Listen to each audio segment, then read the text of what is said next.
हमारे छठे इमाम इमाम जाफर सादिक अलैहिस्सलाम,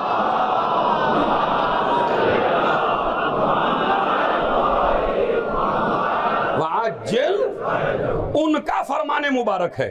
इमाम फरमाते जो इंसान ये वाली सलावात पढ़े, ये वाली कौन सी, अल्लाहुम्मा सल्ली अला मोहम्मद व आले मोहम्मद व अज्जिल, ये वाली सलावात पढ़े। फिर सुन लीजिए, इमाम फरमाते हैं जो इंसान ये वाली सलावात पढ़े, अल्लाहुम्मा सल्ली अला मोहम्मद व आले मोहम्मद व अज्जिल फरजहum, तो मैं जाफर सादिक जमानत लेता हूं इसे मौत जब तक नहीं आएगी जब तक इसकी मुलाकात इमाम से ना हो जाए।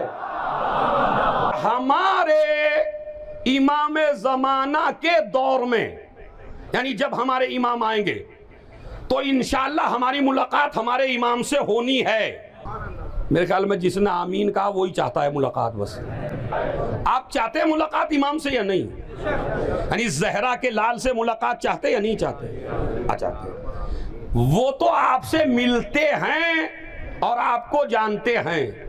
ये मुमकिन ही नहीं है कि उनकी दादी की मजलिस हो और वो ना आए, वो तो आते हैं। इसीलिए रिवायत में मौजूद है जब आपकी मुलाकात होगी काबे में आपके इमाम से, तो आप कहेंगे ये इमाम है, ये तो हम जब करबला में गए थे जब हमें मिले थे, हम कानादर की मजलिसों में गए थे जब भी मिले थे, हम मुहर्रम में मजलिस में गए थे वहां भी थे, एक दफा हमें ये परेशानी हुई तो हमारी ये मदद हुई, एक दफा हमारी ये मुसीबत आई तो हमें ये मदद हुई। तो अब आप देखिए, मौला तो आते हैं, पर्दा उनकी नजरों पे नहीं है। यानी जब मैं ये तो कह रहा हूं मजलिस में कुछ ना कुछ ऐसा हो जो आप समझे। भाई जब मुलाकात होगी और काबे में होगी, समझ रहे, होगी भी मुलाकात काबे में, चाहे तुम रहो कहीं भी, मगर जब आएंगे तो बुला लेंगे आपको और आपको जाना पड़ेगा और आप पहुंचेंगे, इमाम से पहुंचेंगे, इमाम सामने। अब आप सलाम करेंगे इमाम को, क्या कह के सलाम करेंगे? अस्सलाम वालेकुम साहिब अल-असर व ज़मान, अस्सलाम वालेकुम शरीकल। और इतनी लंबी ज़ियारत ही किसी के याद नहीं है तो क्या कह के सलाम करेंगे? कुछ नहीं है, कुछ नहीं है, न साहिब ज़मान, न शरीक अल कुरान, न मजहर अल ईमान, कुछ नहीं है। इसीलिए कहते हैं मजलिसों में इल्म हो। अब मैं बताऊं, छठे इमाम से जब किसी ने पूछा मौला, सुनिए मौला, ये बड़ा मसला है आज का, ये आज का, ईमानदारी से बताइए इसकी जरूरत है या नहीं? हमारे हर जवान को पता होना चाहिए या नहीं होना चाहिए कि हम इमाम ज़माना को क्या कह के सलाम करेंगे? लेकिन नहीं पता है, अफसोस है, नहीं पता है। अब वो सलाम मैं आपको बताता हूं क्या है। जब इमाम से मुलाकात होगी, ना शरीक अल कुरान, ना मजहर अल ईमान, कुछ नहीं। एक लक़ब है जो खास है हमारे इस इमाम का, हमारे इस इमाम का लक़ब खास है। वो क्या? अस्सलामु अलैका या बक़ियतल्लाह फी अर्ज़, अस्सलामु अलैका या बक़ियतल्लाह फी अर्ज़, ये बक़ियत अल्लाह फी अर्ज़ कह के सलाम, न शरीक अल कुरान, न मजहर अल ईमान, कुछ नहीं। छठे इमाम ने फरमाया अपने इमाम को तुम सलाम करोगे तो भाई जब इस सलाम की आदत ही नहीं है तुम्हें, आज की मजलिस का पहला तोहफा यह है कि हर आदमी इस सलाम को याद कर ले, ताकि जब इमाम आए तो आपके ये सलाम याद हो। और ये साफ देखता हूं मैं, चुप भी कौन सा बैठता है, खिताबत मेरे पास भी है भाई। ये ना समझिएगा शरीक अल कुरान नहीं कहा, मजहर अल ईमान नहीं कहा, या बक़ियत अल्लाह फी अर्ज़े, यही कह के सलाम क्यों किया? इसलिए कि जो लोग अभी शक में पड़े थे, इतने साल जिंदा कैसे हैं, इतने साल जिंदा कैसे हैं, सलाम करके हर मोमिन बता दे किसी और ने बाकी नहीं रखा, खुदा ने बाकी रखा। तो इसका मतलब ज़हरा का लाल अभी पर्दाए गैब में, मेरा मौजू इमाम ज़मान नहीं है। मैं आपको बताना चाहता हूं कि ज़हरा सलामुल्लाह अलैहा की मोहब्बत नामुकम्मल है जब तक उसके बेटे की मारिफत ना हो। भाई अगर इमाम ज़माना की आपका इमाम ज़माना से कोई कॉन्टेक्ट ही नहीं है, आपका इमाम ज़माना से कोई राबता ही नहीं है, आपके दिल में इमाम ज़माना की तड़प ही नहीं है, तो फिर बीबी ज़हरा की मोहब्बत आपको काम आने वाली। इसलिए कि आपने कोई माँ ऐसी देखी है कि आप उसकी औलाद से तो राब्ता न रखें और वो तुम्हें फिर जन्नत में ले जाए। इसका मतलब है कॉन्टेक्ट जरूरी है। इसीलिए ताकि कयामत तक, भाई बहुत बड़ा जुमला है इन 4 दिन की मजलिसों का, इसीलिए ताकि पूरी दुनिया का राब्ता फातिमा से टूटने न पाए, इसलिए अल्लाह ने इमाम ज़माना को अब तक मौजूद रखा। इसके हाथ पर बैयत करते चले जाओ, ज़हरा की मोहब्बत मजबूत करते चले जाओ। क़ाल जाबिर, अरबी में सुना रहा हूं ताकि इमाम के कौल का असर ऐसे ही हो जैसे कुरान की आयतों का असर।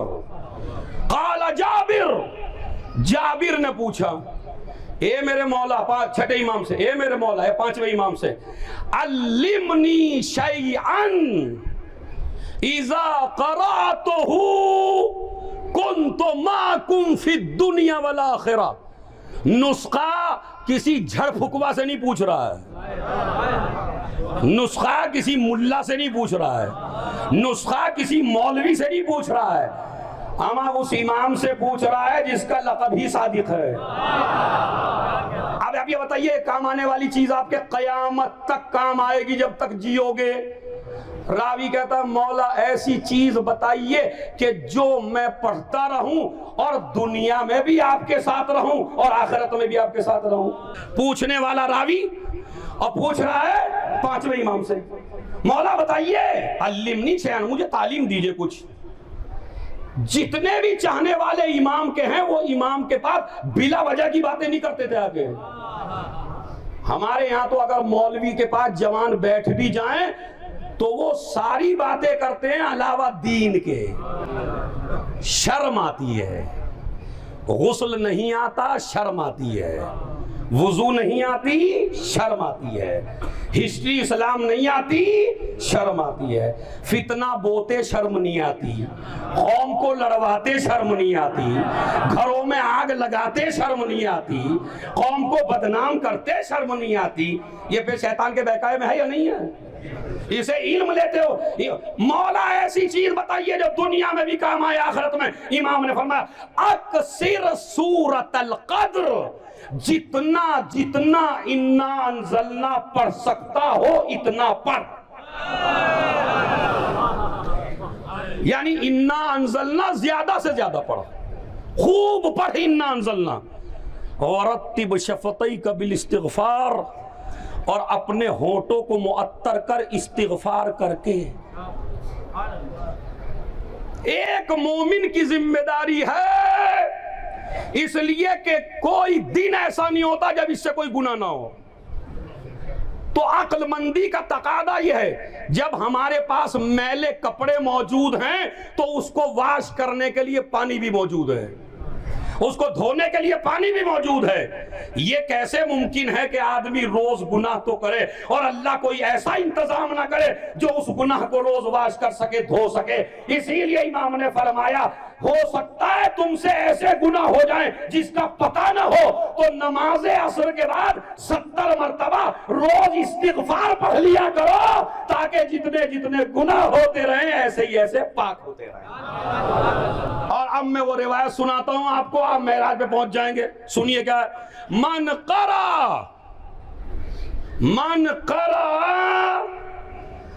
अस्तग़फ़िरुल्लाह व अतूबु इलैह, या मन इस्तग़फ़रल्लाह बादल असर 70 मर्रा गफ़रल्लाहु लहू ज़ुनूबा 50 सना और 70 सना। बड़ा छोटा सा अमल है, आज ही से शुरू कर दीजिएगा, यहीं यानी कानादर से ही शुरू कर दीजिए। इमाम फरमाते हैं, अगर कोई इंसान, कोई जवान नमाज असर के बाद 70 मरतबा कह दे, अस्तग़फिरुल्लाह रब्बी व अतूबु इलैह, अस्तग़फिरुल्लाह रब्बी व अतूबु इलैह, अस्तग़फिरुल्लाह रब्बी व अतूबु इलैह, 70 मरतबा कह दे। जरा पूरा मजमा एक दफा तो मिल के कह ही दे, अस्तग़फिरुल्लाह रब्बी व अतूबु इलैह 70 मरतबा कहिए नमाज असर के बाद। इमाम क्या फरमाते हैं, अल्लाह उसके 70 साल के गुनाह माफ कर देता। कितने साल के? 70 के। मगर मैं दुनियावी तालीम पढ़ा हुआ हूं, और मेरा मैथ बड़ा मजबूत है, मेरा हिसाब बड़ा मजबूत है। अब मैंने हिसाब लेके कहा मौलाना साहब पता नहीं क्या क्या बता रहे हो, ढंग की मजलिस पढ़ दो, ऐसी पढ़ दो जो चारों तरफ से नारों की गूंज पैदा हो। तो मैं चुप हो जाता हूं, आप सारे नारे ही लगा लीजिए फिर, समझ रहे हो? तो भाई ऐसी मजलिस हो कि जिसमें नारे भी हो, सलावात भी हो, और उनके फजाइल और उनकी हदीसें भी हो। तो मुझे इसलिए आपको जरा सुनाने में देरी हो रही है। क्या फरमाया इमाम ने? अल्लाह उसके 70 साल के गुनाह माफ करता है।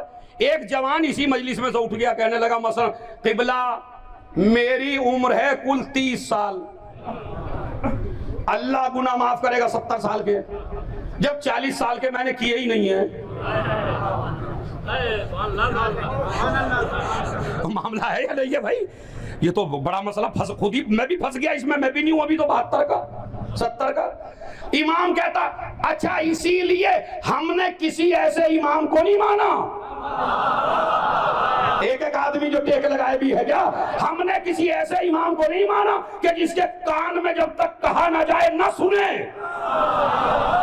हमने तो ऐसे इमाम को माना इन्हें दिल में इरादा आया, इधर हमारा इमाम हमारी बात समझ गया, चाहे जबान से भी ना कहिए।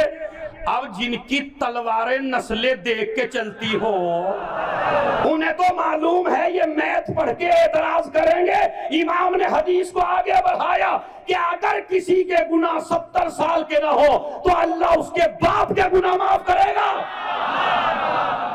इमाम ने कहा अल्लाह उसके बाप के गुनाह माफ करेगा। अगर बाप के मिला के भी ना हो तो अल्लाह उसकी माँ के गुनाह माफ करेगा। अगर इसके और इसके माँ बाप के मिला के ना हो तो इसके बहन भाइयों के गुनाह माफ करेगा। अब जुमला मैं कहता हूँ आसमान पे आप पहुंच जाइए। अमा जब इस्तिग़फ़ार का हिसार इतना मजबूत है तो नादे अली का